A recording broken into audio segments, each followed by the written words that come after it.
Assalamualaikum warahmatullahi wabarakatuh. Selamat pagi teman-temanku dari Malaysia ataupun Indonesia. Semoga sehat-sehat semuanya ya di hari Kamis ini. Dan semoga puasanya juga tetap semangat dan semuanya semoga lancar nanti sampai selesai sampai Lebaran. Ya, semoga semuanya pokoknya dilancarkan ya. Amin amin ya robbal alamin. Oke, di JJS update edisi 14 April ya 2022 ini kita akan cakap persiapan Johor Darul Ta'zim ya sebelum Liga Juara-Juara Asia yang akan berlangsung esok ya, bukan kaleng-kaleng. Kemudian soal Sadil Ramdhani ya, kaitannya dengan pemanggilannya ke SEA Games dan juga Sabah. Nah, keadaannya itu seperti apa? Ditambah yang terakhir persoalan Jordi Amat. Kita tahu JDT ini masih ada satu player yang belum diumumkan dan akan masuk pertengahan musim ini ya. Dan apakah itu Jordi Amat? Karena Jordi Amat juga sudah habis kontraknya dengan Kasyupen ya, klub di Eropa sana. Nah, ternyata masih ada update lagi soal Kim Pan-gon teman-teman. Ya, jadi ikuti video ini sampai akhir ya. Saya Haji Utama, orang Indonesia yang sering kali cakap bola sepak Malaysia. Selamat datang di JJS Update ya. Baiklah, ini yang pertama soal Johor Darul Ta'zim ya. Kita tahu besok ini hari Jumat sudah mulai laga pertama Liga Juara-Juara Asia ya. Sementara off dulu dari Liga Super dan memang JDT memang sudah switch ya mentalitinya ataupun fokusnya untuk Liga Juara-Juara Asia. Apalagi JDT berstatus sebagai tuan rumah. Jadi ada Stadium Sultan Ibrahim dan juga Stadium Larkin yang akan digunakan. Nah, kalau kita cakap soal Liga Champion Asia, JDT pernah melakukan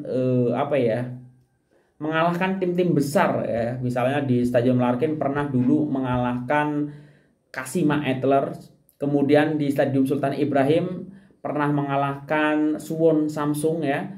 Itu juga bukan kaleng-kaleng tim yang sudah punya nama besar. Nah, ini tuh dua, satu dari Jepun, satu dari Korea, yaitu tim yang sudah punya nama lah ya. Dan tiket sudah mulai dijual ya. Ini kalau aku baca di Pocket FC dari kemarin kalau nggak salah. Tiket penonton perlawanan ACL 2022 mulai dijual kepada umum hari ini ya. Ini berarti 13 April kemarin maksudnya sudah dijual.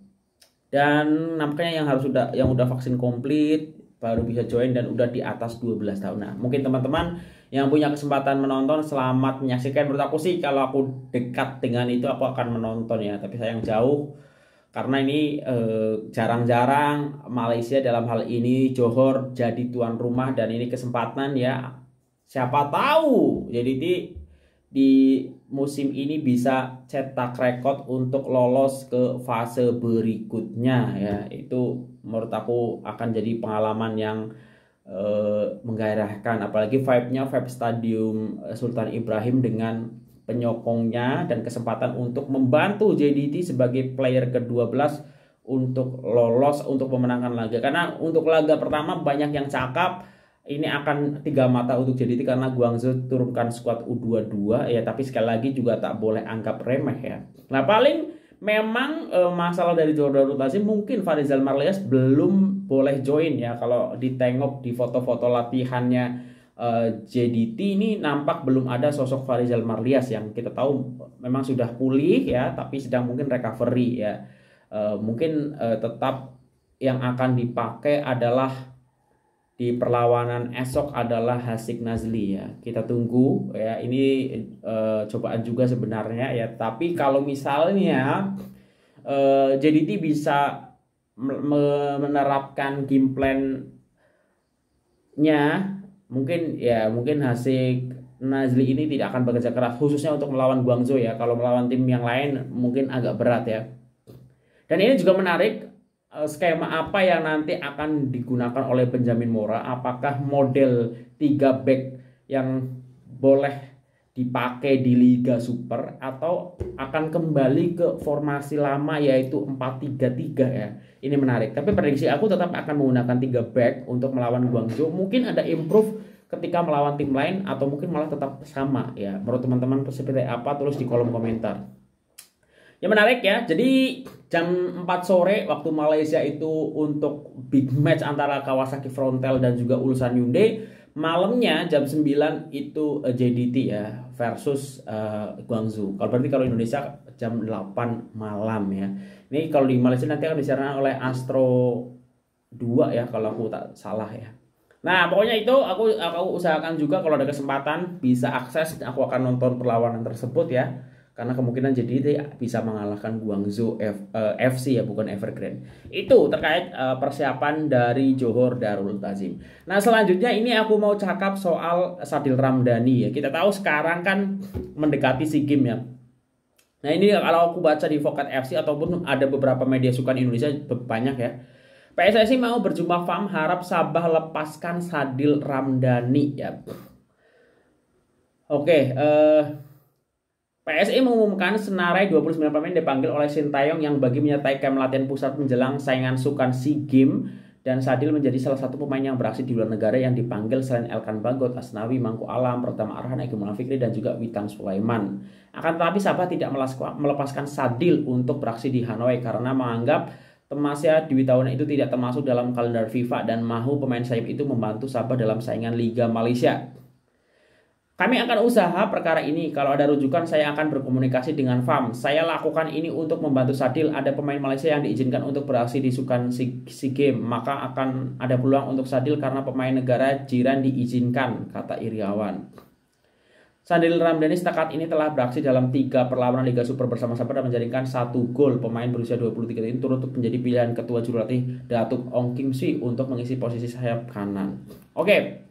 Nah, bagaimana soal sikap aku soal Sadil Ramdhani ya? Ini kembali lagi ya, sebenarnya memang kalau di ya setahu aku memang di aturan kalau itu bukan agenda FIFA, klub tidak diwajibkan untuk melepas playernya.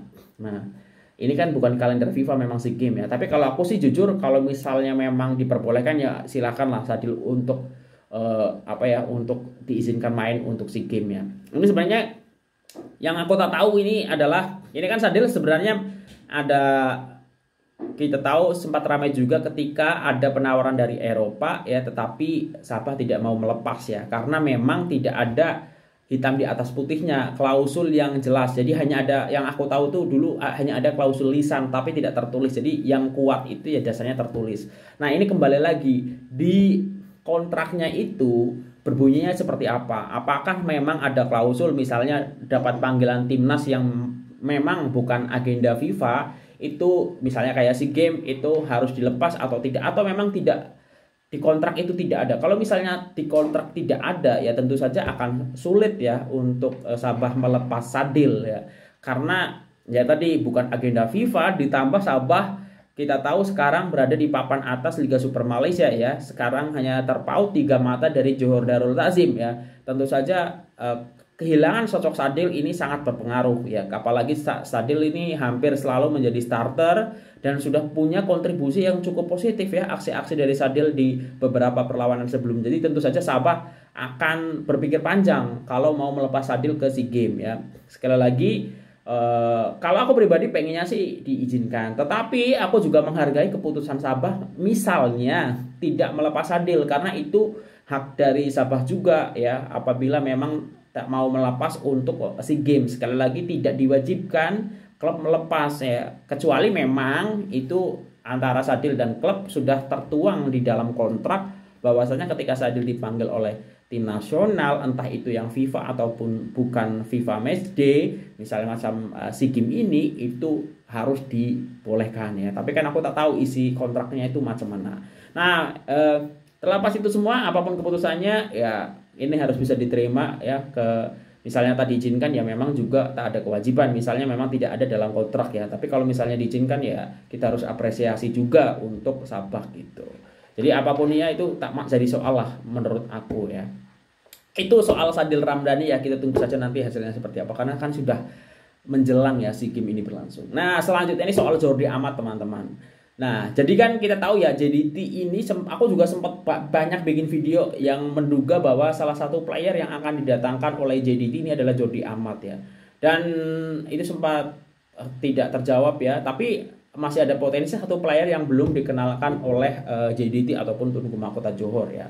Dan kalau mengikuti perkenalannya yang tengah musim ini memang sesuai dengan term dari kontraknya Jordi Amat yang sekarang sudah tidak perpanjang kontrak di Kasyupen ya.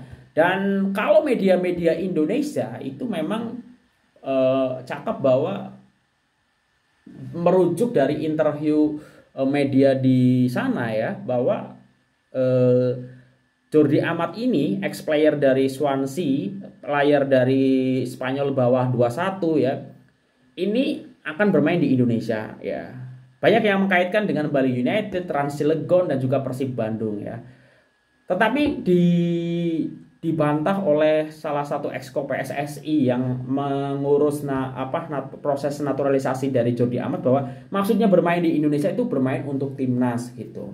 Nah, tetapi aku jadi kepikir, apakah misalnya memang tak perpanjang ini ada kaitannya dengan Johor Darul Takzim ya, karena sejauh ini Jordi Amat juga masih bungkam ya bahwa destinasi belum mengumumkan destinasi klub berikutnya mana, apakah ke Indonesia ataupun ke jangan-jangan boleh jadi Jordi Amat sudah ada interaksi dengan Tunku Mahkota Johor, ataupun itu kan boleh jadi macam itu ya gitu. Kita tak tahu ya, karena kan Jordi Amat ini kemungkinan besar memang sudah segera punya status warga Indonesia dan memang akan dipercepat karena akan digunakan untuk kualifikasi Piala Asia besok ini gitu. Jadi bulan Juni gitu. Jadi ya kita tunggu saja apakah memang player ini adalah Jordi Amat ya, atau bahkan Jordi Amat pindah ke klub Indonesia seperti yang ramai diperbicarakan di media sukan Indonesia, atau ada klub lain yang ingin dituju oleh Jordi Amat. Itu juga kita update nanti. Nah itu aja, kalau ada salah cakap mohon maaf ya, kita tunggu ya. Dan Liga Super juga minggu ini tetap bergulir ya, jadi ada alternatif pilihan Liga Champions Asia, terus Liga Super juga tetap berjalan. Itu aja, kalau ada salah cakap aku mohon maaf ya. Semoga puasanya lancar sih aja semuanya teman-teman. Terima kasih yang udah menonton ya, appreciate aku dari Indonesia. Salam satu rumpun ya. Wassalamualaikum warahmatullahi wabarakatuh. Dah.